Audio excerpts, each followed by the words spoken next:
Why do buyers fall in love with one piece instantly and then barely notice another? Why will someone overthink a $300 purchase and then drop $3,000 without blinking when the right artwork shows up? A lot of artists assume the difference is skill, style, or price. And sometimes that's true. But most of the time, that's not what is driving the decision.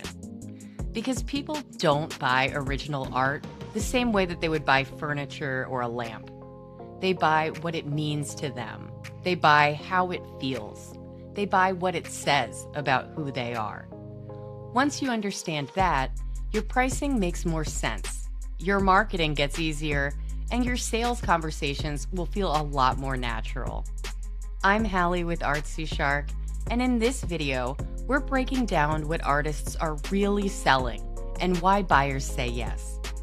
Let's start with one of the biggest myths artists carry around. The myth is this: people are just decorating. Not the case. They might say they're looking for something for that wall or for the living room, but that is surface level language. If decoration was the real goal, they could solve that problem in 20 minutes at a big box store. Cheap print, frame, done. But that's not what serious art buyers are doing. They're looking for something with emotional weight, something personal, something that feels alive and says something about them and their taste. That's why original art is not a practical purchase. It's an emotional decision. And if you market your work like it's just decor, you accidentally flatten the very thing that makes it valuable and special.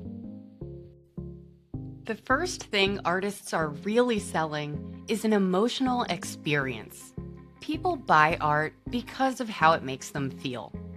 That feeling might be calm, or joy, or nostalgia, or energy, or comfort.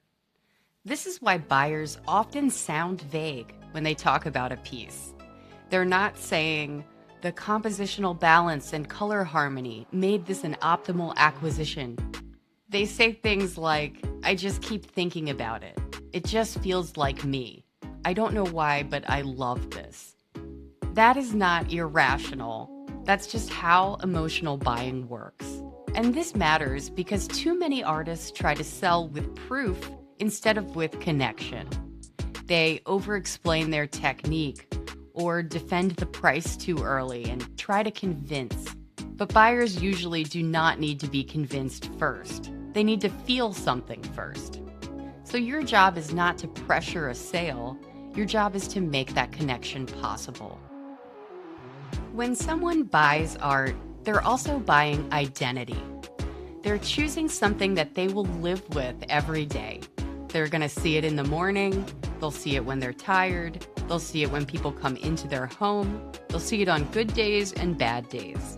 So the question in their mind is not just, do I like this? It's, does this belong in my life? Does this reflect my taste? Does this represent who I am or who I am becoming? That is a deeper decision than most artists realize. Art can signal values. It can signal sophistication. It can signal playfulness, restraint, boldness, sentiment, serenity. So even when buyers don't say it out loud, they are often selecting work that reinforces a self-image. That's why a piece can be technically beautiful and still not sell to a specific buyer. It may not match their identity story. So when you talk about your work, don't only describe what it is. Help people understand what kind of person tends to connect with it, what kind of home it belongs in, what kind of emotional life it supports.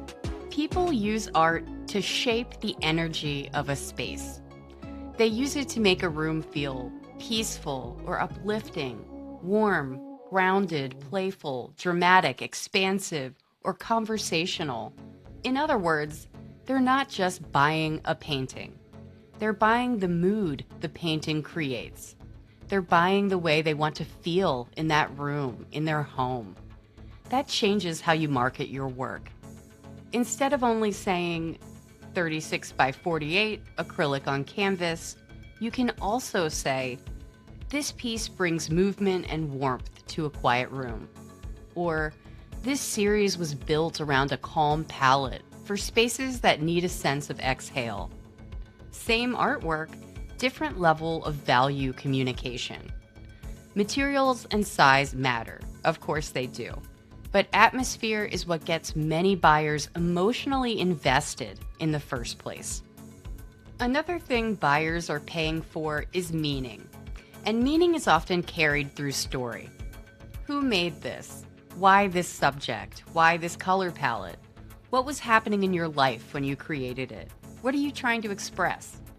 When someone buys directly from an artist, they're not buying from a factory. They're buying from a human being. That human connection increases value. Not because the story has to be dramatic or that you need to overshare.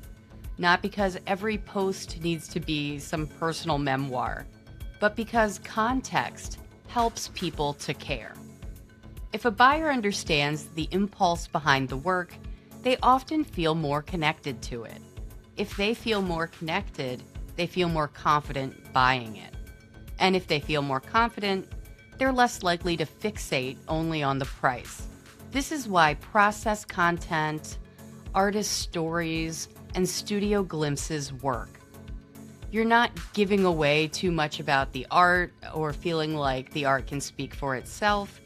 You're giving people the missing piece that turns an image into a relationship.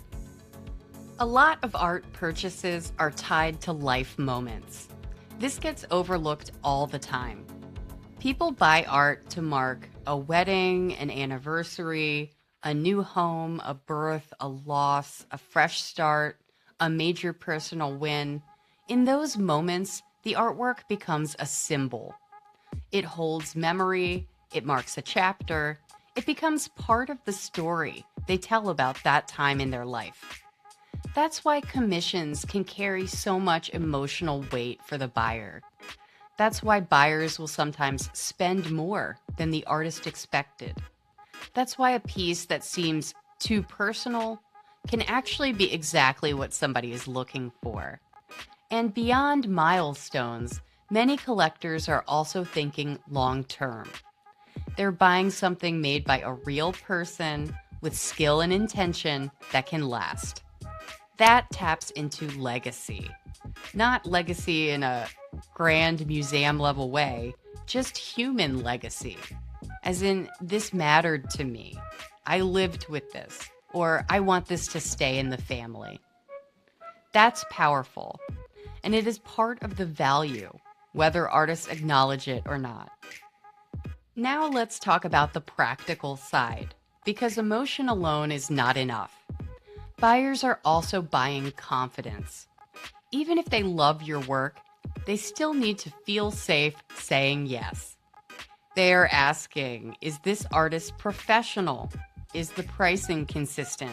Is the presentation clear? Will this arrive properly? Basically, can I trust this person? This is where artists lose sales. They don't even realize they were close to making. Not because the art was wrong or a mismatch, but because the buying experience felt uncertain. If you have confusing pricing, no dimensions listed, poor photos, no policy info, no process, slow or no response, apologetic communication, all of that creates hesitation. Confidence closes the gap between I love it and I bought it. So yes, emotional connection is the engine, but professionalism is the bridge. You need both. If you found this video helpful, like, subscribe, and consider joining our email list, linked in the comments below.